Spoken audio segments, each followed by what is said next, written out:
Welcome back to Project-Adya, the show where we take the big, complicated stuff about life and the universe and try to make it feel like something you can actually hold in your hands.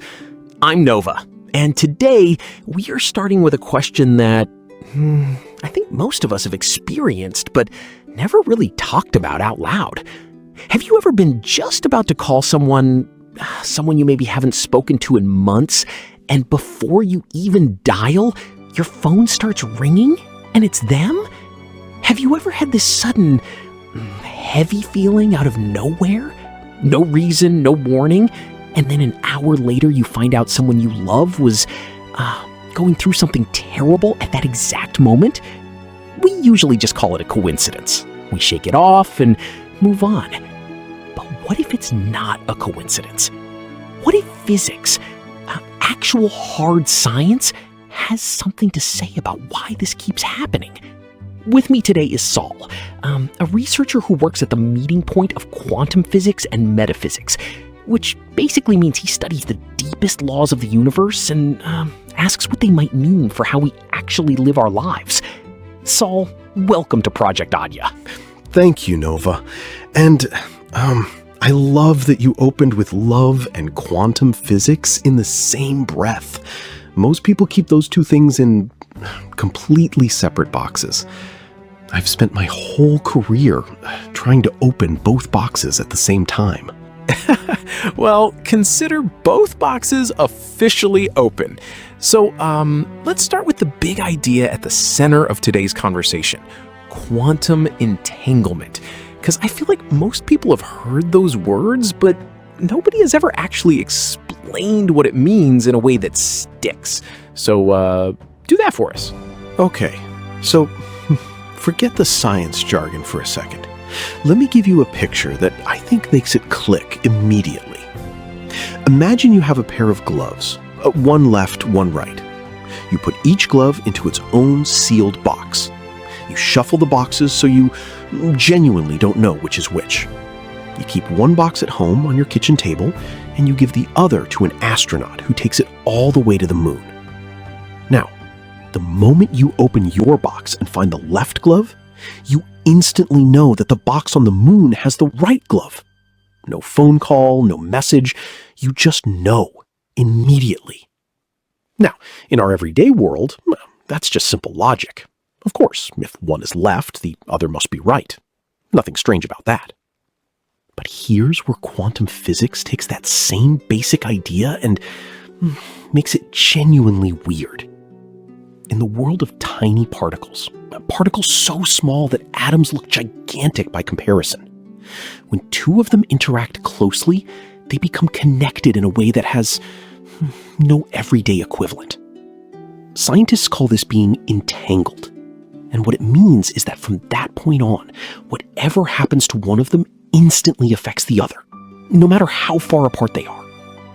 We're not talking about a signal being sent, the way you'd send a text message. There's no time delay, no distance to cross. Whatever you do to one, the other responds to it right then, at the same moment, even if they're on opposite sides of the galaxy. Einstein thought this was impossible. He actually called it spooky action at a distance, which is possibly my favorite thing Einstein ever said, because it broke everything he believed about how the universe was supposed to work. And yet we have tested this over and over at greater and greater distances. And it keeps being real. The connection is real. Which raises a very interesting question about us. Right. Because these aren't just particles we're talking about. We're made of particles.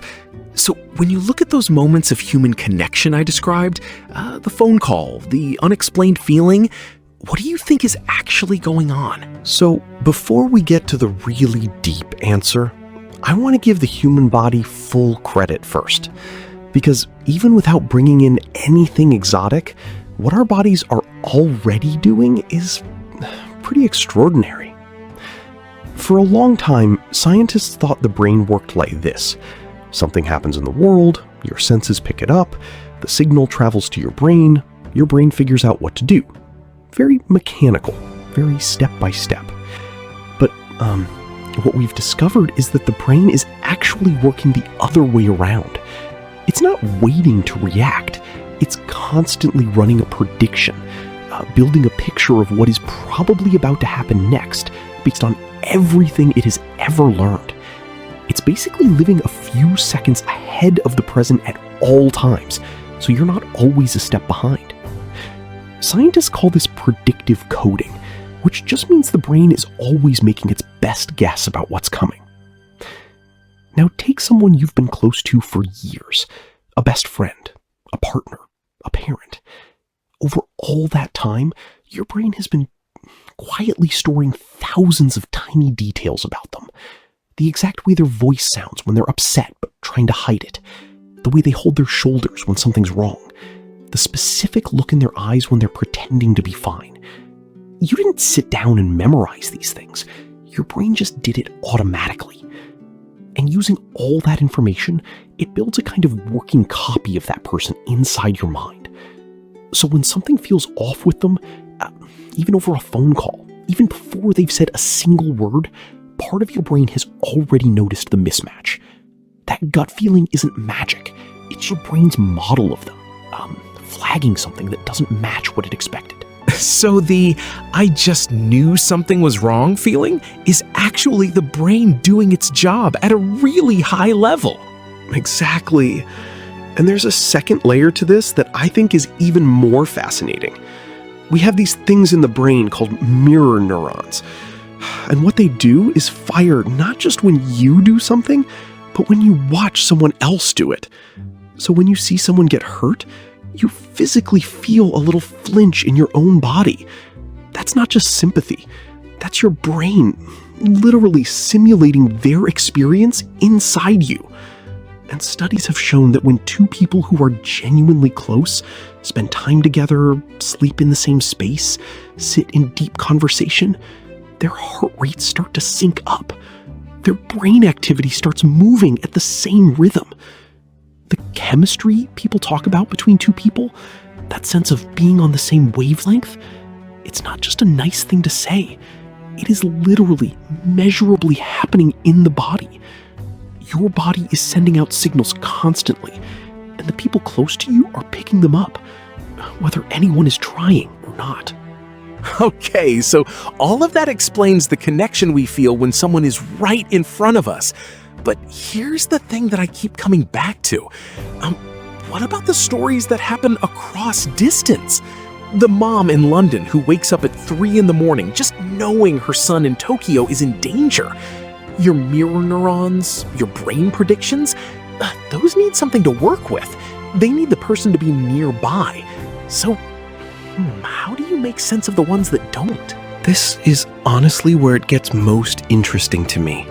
Because you're right, the body-based explanation needs proximity. It needs a signal it can receive. And yet these long-distance experiences have been reported across every culture, in every part of the world, throughout all of human history.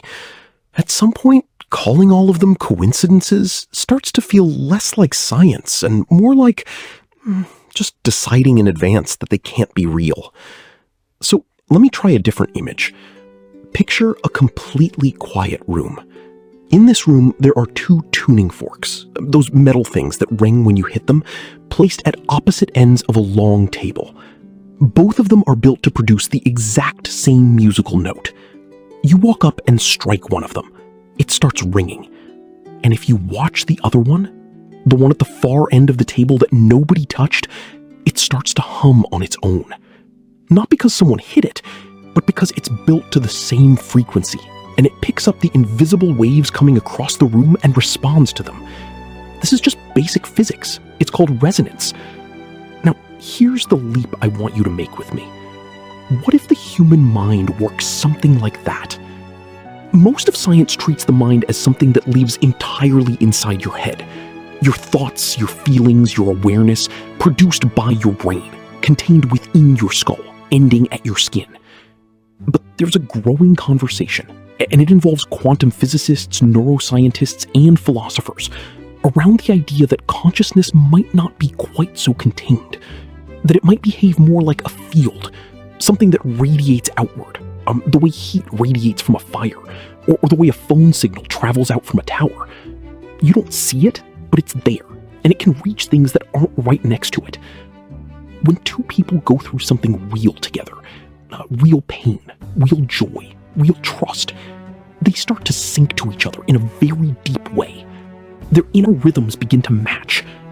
And in this model, when one of them suddenly goes through something enormous, an accident, a shock, a moment of absolute crisis, the intensity of that experience sends out a kind of ripple. And the person whose inner rhythm is matched to theirs, wherever they are in the world, catches it. Not through a phone call, not through a message, the same way the second tuning fork catches the vibration without anyone touching it. And what makes that feel real to me, rather than just hopeful, is that you're not asking us to believe in something made up. Resonance is real. Fields are real. You're just asking whether those things apply to us. That's exactly it. And here's the thing about quantum entanglement that I think is most important for people to hold on to. Once two particles have been entangled, that connection doesn't go away just because you move them apart. The distance stops mattering. And I think, though I want to be clear, this is where physics and philosophy start to overlap, and not everyone in the field agrees. I think the same may be true for people. The people you have truly loved, truly been through something real with, something of that connection persists, not as memory, as something more structural than memory. The entanglement doesn't simply switch off when life moves you to different cities or different seasons of your life. So I want to ask you about one more idea from physics that I think changes how you look at your relationships. And it's something called the observer effect. Because the way the article we're working from today describes it, it's almost a little uncomfortable in the best way. Tell us what it is. Okay, so this one comes from a famous experiment in quantum physics called the double slit experiment, and I promise I'll keep it simple. Here's what they found.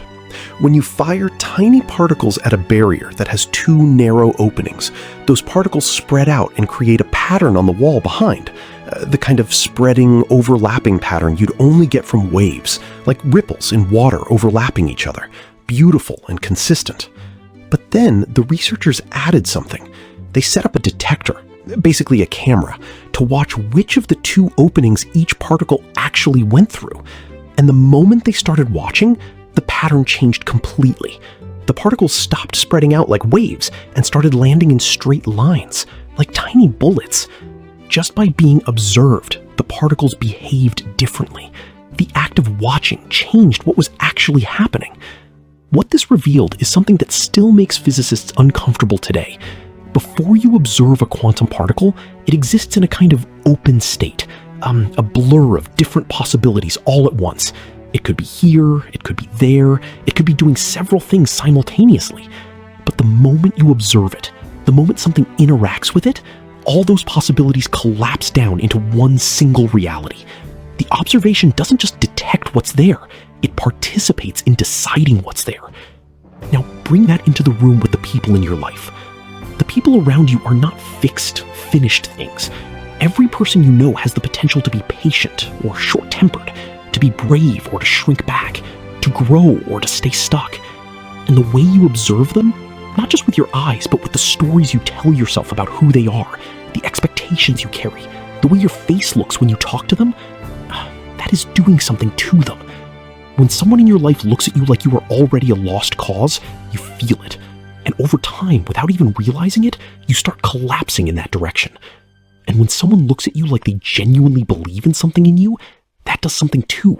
It pulls a version of you out that might have stayed hidden otherwise. We are not just watching each other. We are constantly, quietly shaping each other, just by how we pay attention. That is one of the most useful things I've heard in a long time, because it turns something as simple as how you look at your partner in the morning into something that actually matters. It matters enormously, and most of us are completely unconscious about it. We think our private thoughts about the people in our lives stay private, but they leak. They show up in your tone, your posture, the half-second pause before you answer them, and those tiny signals land. People feel the quality of your attention, even when they can't name it. You are either building someone or quietly wearing them down, and it's happening in the most ordinary moments. So, I want to close on the question that the whole conversation has been building toward, because it's one of those questions that sounds almost playful until you really sit with it, and then it becomes something quite different. If thoughts can echo between people across distance, if pain can show up in someone else's body on the other side of the world, if the way we look at each other is literally shaping who each other becomes, then where exactly do you end and another person begin? Are there actually two separate people at the table, or is something else going on? This is the question I keep coming back to, no matter how far I travel in the research. And the honest answer, the one I've had to slowly make peace with, is that the idea of being completely separate, completely sealed off from each other, is mostly a story we tell ourselves. A very convincing story. The ego needs that story. If you are a separate, isolated self, you can protect yourself, prioritize yourself, build walls when you need to. There is a practical reason we maintain that feeling of being an individual island. But if you look at what is actually happening, your nervous system responding to someone else's pain, your heartbeat matching the person you sleep next to, your brain running a working model of someone you love inside your own mind, connections that somehow persist across thousands of miles. The walls look a lot more like suggestions than actual boundaries. Your skin is not a hard border. It's more like a very thin membrane, permeable, connected, part of something larger than just one body. And to love someone fully, to really let them matter to you, to let what happens to them actually land inside you, is to voluntarily step into that truth. It's terrifying, because if you are no longer fully separate, you can no longer be fully protected. Their pain becomes part of your pain. Their joy becomes part of yours. The clean safety of isolation is gone. But what you get instead is the experience of what I think reality might actually be underneath all the separateness we perform. Not a universe of lonely, disconnected things, but one enormous, interwoven system that occasionally looks out through two different pairs of eyes across a dinner table, and in the best moments, recognizes something of itself looking back. I was not ready for that. That genuinely just stopped me. It stopped me the first time too. And I study this for a living, which I think says something about how far the feeling can travel, even when you already know the words. So, thank you. Genuinely. You took the hardest ideas in physics and made them feel like something you'd want to carry around with you. That is not easy to do, and you made it look easy. Thank you for asking the questions that make it worth explaining. The science is interesting on its own, but it only really comes alive when someone asks what it means for a real person, sitting across a table from someone they love. Come back. There is so much more I want to explore with you. Anytime, as long as there's good coffee. There is always good coffee here. And that's a wrap on today's Project-Adya. I'll leave you with just one thing. Next time you are sitting with someone who matters to you, really sitting with them, phone down, fully there, remember what Saul said. The way you look at them is not nothing. It is not neutral. It is doing something. You are either pulling the best version of them into the room, or you're not. And that choice is always available to you. We are not as separate as we think, and that might be the most important thing physics has ever quietly tried to tell us. I'm Nova. Take care of the people you're connected to. See you next week.